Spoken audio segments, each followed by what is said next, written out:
Turasubiye kubahereza mwiriwe canke mwaramutse bivanye naho buri umwe wese adukurikiye muri uyu mugoroba aherereye, abari imbere mu Burundi, abari mu bihugu bihana imbibe n'Uburundi, abari ku mugabane wa Afurika mu gice c'ubumanuko, ic'ubuseruko, ic'uburengero hamwe n'uburaruko, n'abadukurikira benshi bari ku migabane ya kure, Amerika, Aziya, Uburaya na Australia, Antarctica hamwe n'ahandi hagiye hatandukanye. Turazi ko mubandanya kubana natwe kandi turabakengurukiye cane, turabahaye kaze muri uyu mwanya w'ayandi agezweho.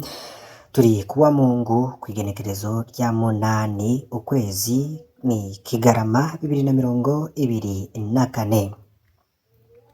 Agathon Rwasa muri CNDD-FDD uko boba bameze kose niwe bashize imbere mu kurwanya, boba bumvikana boba batumvikana, aba CNDD-FDD ico bashize imbere ni ukurwanya Agathon Rwasa.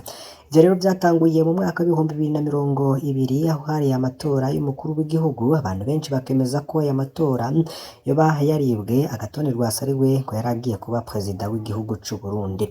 Mu nyuma rero ngo CNDD-FDD ariyo yari ku ngoma, ngo bituma ngo bose abari yirimwo barwanya ko Agathon Rwasa aba perezida w'igihugu c'u Burundi. Na n'ubu rero naho batovuga rumwe muri CNDD-FDD imbere mu bicocoro vyayo, ico bashize imbere bose ni ukurwanya Agathon Rwasa kugira ngo atazosubira no kwitoza mu mwaka w'ibihumbi 2025 canke 2027. Turaza kurabira hamwe rero umutego wa Agathon Rwasa ariko arategwa, kandi n'umutego ukomeye cane ushobora no kubangamira umutekano wiwe, dore ko mu minsi igiye itandukanye muri uyu mwaka turimwo yoba yaravuzwe muri vyinshi bitandukanye vyo kubangamira ubuzima bwiwe ndetse n'urugendo rwiwe rwa politike. Murazi ko CNL yoba yarayambuwe, n'ubu urubanza rukaba rukiri muri sentare, akaba atari yatunganirizwa. Ingingo rero yo kuba CNL yarashizwe mu maboko y'atavuga rumwe na Agathon Rwasa ntiyatumye Agathon Rwasa atakaza abakunzi biwe n'abandi bose bamushigikiye. Haribazwa niba Agathon Rwasa azorekurirwa kwitoza muri 2025, bamwe bati nashinge urunani, abandi bati naje mu rundi runani, abenshi bariko bavuga ko ari Frodebu.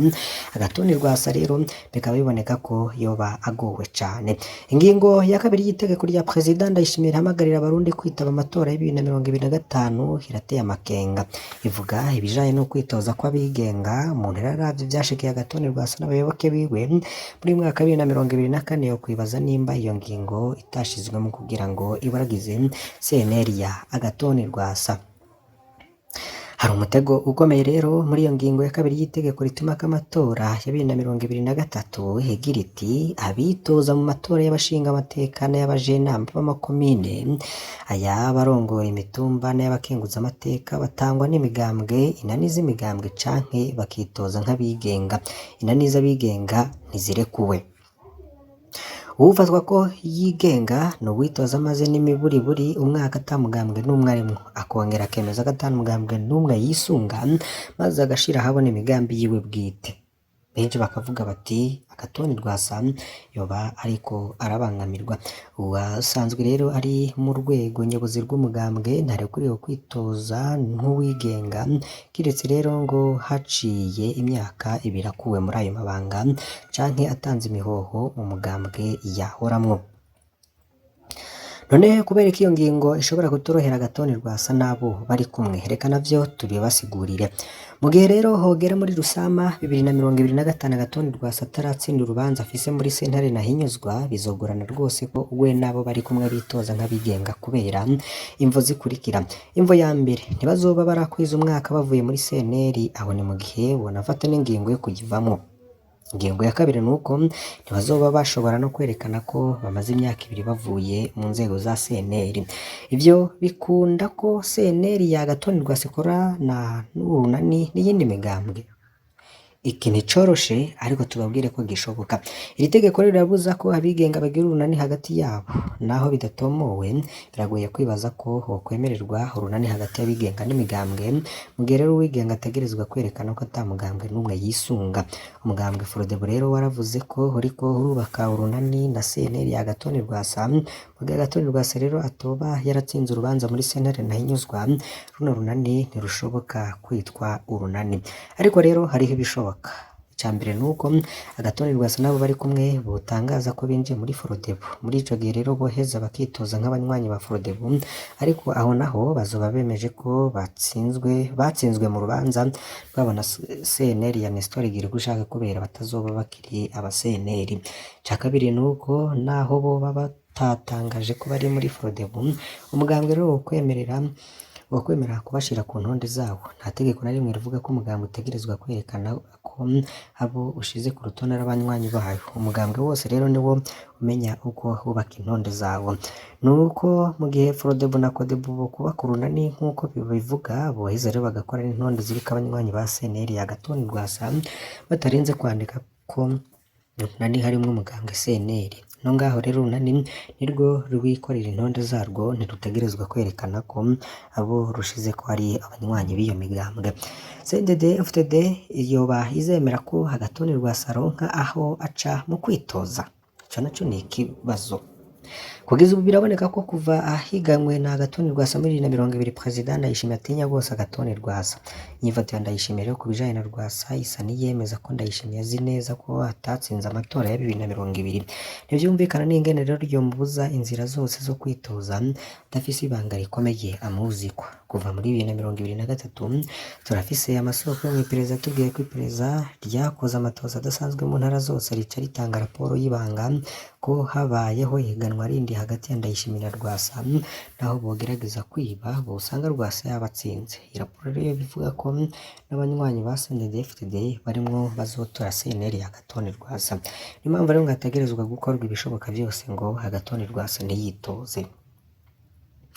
Umugambwe Frodebu wo urashobora guhura n'ibitoroshe mu minsi iri imbere kugira babubuze gufatana na Agathon Rwasa mu matora yimirije. Hari ugutera ubwoba indongozi z'uwo mugambwe, vyo turazi neza ko vyanatanguye nk'uko masoko yacu y'ibangana vyemeza. Ni masoko rero akavuga ko muri CNDD-FDD biteze ko Codebu ya Kefa Niyibizi ariyo izobafasha kwica urwo runani. Iki rero nico gihe ngo Patrick Nkurunziza na Kefa Niyibizi berekana ubutware bwabo aho bugera. Nigihe kandi gisaba na Agathon Rwasa na bagenzi kwerekana ivyigwa bakuye mu rugamba rwabo rwa politiki ko bashobora gutambuka imitego y'umurengera bariko barategwa. Abakurikirana ibintu n'ibindi rero nabo bibaza ingene urwo runani ruramutse rubayeho ruzoshobora kubuza CNDD-FDD kwiba amatora ya 2025. Amatora rero agiye kuza, ariko kandi 2025 ikaba igiye kuzana n'ibibazo vyayo nk'uko bamwe bariko barabivuga. Tuje mu yandi makuru, hari abananirwa Prosper Bazombanza na General Jacobin Rakobuca kuri table ronde y'abanyamitahe n'abafasha Burundi kuwa gatandatu Kigarama 2024 Bujumbura. Ese bano bagabo bompi boba bajeje iki mu vy'ukuri? Ibwirizwa shingiro rya 2018 ryarazanye impinduka mu ndinganizo ya leta imbere y'amasezerano ya Arusha. N'ibwirizwa shingiro ryayakomoka ko niryo 2005 yategekanya ko umukuru w'igihugu afise ivyegera bibiri. Icegera ca mbere kijejwe ibibazo vya politike, intwaro yo hagati mu gihugu, igisirikare, umutekano, imigenderanire y'u Burundi n'amakungu hamwe n'ubutungane. Iki rero cegera catekerezwa kuba kidasangiye ubwoko n'umukuru w'igihugu, kava mu mugambwe udasanga ivyumviro n'umukuru w'igihugu kandi hugwiriyemwo abo mu bundi bwoko. Icegera ca kabiri kijejwe ibibazo vy'ubutunzi n'imibano. Mu gihe ca Nkurunziza hari benshi bavuga ko hakwiriye kubaho umukuru wa leta ashobora gutunganya no kubazwa ibibazo vya leta. Rero bavuga ko ivyegera vyovuzwa hagasigara umukuru w'igihugu n'umushikiranganji wa mbere badasangiye ubwoko. Perezida Nkurunziza rero abibonyemwo akaryo keza ko kwikura ko inguvu z'icegera ca mbere badasangiye ubwoko. Na rirya rero rico categerezwa gukurikirana ibibazo vya politike. Ntawuzi impamvu rero yabona ko ivyegera vya mbere bimuteye ingorane mu gihe ivyegera vyiwe vya nyuma Prosper Bazombanza na Gaston Sindimwe ataco vyigeze bimukoza, vyari ibikoma amashi gusa bigakora ivyo ashashe.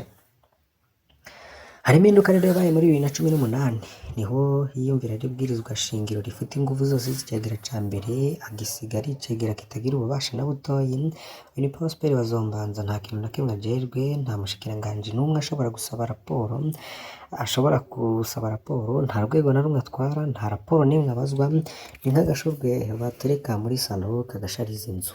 Ibwirizwa shingiro ryo muri 2018 ryahinduye icegera ca kabiri c'umukuru w'igihugu kimwita umushikiranganji wa mbere, gutyo bihabwa inguvu zahorana icegera ca mbere be n'izahorana icegera ca kabiri. Gutyo Nkurunziza yagira ati icegera ca mbere tudasangiye ubwoko ndacatse inguvu zose, twe n'umushikiranganji wa mbere y'ubwoko tuzoba tugaba vyose. None Ndirakobuca vyoba vyaramugendekeye gute ngo habe nka Prosper Bazombanza? Mu nama iherutse y'abanyamitahe n'abafasha Uburundi, umushikiranganji wa mbere Gervais Ndirakobuca yari yicaranye n'icegera c'umukuru w'igihugu Prosper Bazombanza. Wabona ari abarorerezi gusa bajumurariwe. Prosper Bazombanza we akaba asanzwe bimenyereye ko ataca ajejwe kandi ataca abazwa, n'agatiro rero karanamufasha arisinzirira. Uwo rero bitumvikana ivyiwe ni Gervais Ndirakobuca, yitwa umukuru wa leta, ibiba niwe bijejwe, niwe abibazwa aho ubutegetsi butunganijwe neza. Umukuru w'igihugu araba cane ibibazo vy'igisirikare n'ivy'imigenderanire n'amakungu, canke agafata mu minwe ibibazo byose vya politika, ariko aragerageza hakabaho n'ibibazo vyega umushikiranganji wa mbere. Kenshi usanga ari ibibazo vy'ubutunzi n'imibano, harimwo indero n'amagara y'abantu. Gervais Ndirakobuca ntiyigeze anagira n'ijambo muri iyo nama ku kibazo gihambaye c'ubutunzi, ntiyigeze aboneka nk'umukuru wa leta, ni umukinagizwa wa perezida. Kera Gervais Ndirakobuca yari azwi nk'umugabo w'ijunja n'ijambo. Kuva abonye ivyashikiye General Bunyoni yarashitse mu kibanza c'umushikiranganji wa mbere aca aritekerereza, mengo n'umwana w'indero nyinshi, adakoma iyo ageze mu nama nshingamateka. Ntanatinya kuvuga ko hari ibibazo tubazwa nk'ikibazo c'igitoro. Mbega hamwe abatavuga rumwe n'ubutegetsi botsinda amatora ya 2025 vyoca bigenda gute? Ni ikibazo gikomeye gishobora no kwaduka ubu canke mu yindi myaka. Hamwe rero abatavuga rumwe n'ubutegetsi botsinda amatora y'abashinga amateka n'abakenguza amateka, ukwaduka n'ikibazo gikomeye hagati y'umukuru w'igihugu n'umushikiranganji wa mbere, haheze akava mu batavuga rumwe n'ubutegetsi, hoba haje icyo bita cohabitation mu Bufaransa. Ntawuzi rero muri ico gihe ko Perezida Ndayishimiye yoheza akabandanya kwigenza uko bimeze muri kino gihe. Umushikiranganji wa mbere rero kubera ari we yoba afise abashinga amateka benshi, yorondera kwihagarara ko mu ngingo zifatwa n'umukuru w'igihugu, nawe yoba afise n'igisoda n'inzego z'umutekano, inyurana ryabo ryoba ribi cane.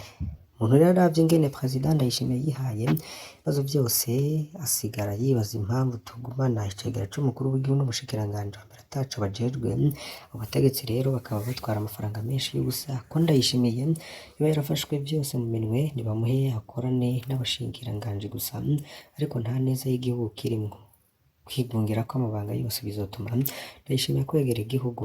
Hakaba hakenewe rero n'impinduka mu nzego. Amasezerano yarusha rero vyiza ko yokubahirizwa, agasangira ubutegetsi umukuru w'igihugu n'ivyegera vyiwe, canke hakabaho umukuru w'igihugu n'umushikiranganji wa mbere gusa, ububasha bwabo bugatomorwa neza. Twengurukiye mwe mwese mudahwema gukurikira amakuru n'ibiganiro tubagezaho, mbasabe kugira ngo ntimuze gucikwa n'andi yose tuzobagezaho kuri iyi mboneshakure ni Hejuru TV. Imana ibahezagire.